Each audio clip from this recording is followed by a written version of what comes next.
If you were given up for adoption pretty much anywhere in the world, and if at any point in your life you decided you want to search for anything regarding you or your biological beginnings, there are privacy laws you need to deal with. It's not easy. I mean, you could legally get hold of non-identifying information, meaning things like your medical history, what time you were born, how much you weighed, your city of birth, New York City, the hospital, whatever. And you would get this information from either an attorney, the adoption agency, the state, whatever. That's easy. But if at any point you decided you want to search for something a little bit more personal, like who your mother is, for example, meaning identifying information, that's a whole other story. I mean, then you got to kind of become your own private investigator. I mean, you need to seriously be a seeker. Like, you need to strap your time machine on.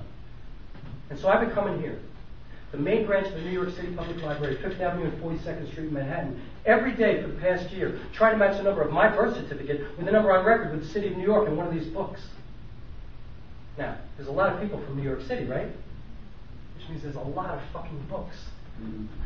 I mean, this would be like the equivalent of somebody giving you a phone number and saying, go find a name that corresponds with that number in the phone book.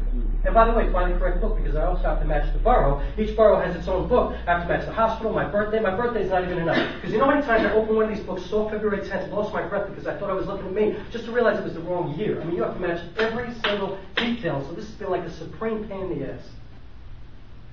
So anyway, my birth certificate, the one that I have, has 2 dates on it. The day I was born and the day I was adopted. So it's an amended birth certificate. So like I said, I'm trying to match the number that I have with the number on record with the City of New York in one of these books, because when I make that match, I'm going to be looking at my original birth certificate, which is going to have my original name. It's going to have my mother's last name, or my biological mother, who, if you recall, was left when she was 3 years old.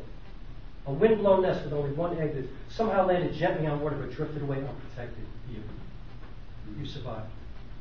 You hatched. You learned how to swim without any lessons, created your own crazy stroke to find safety, but still, nobody came looking for you ever.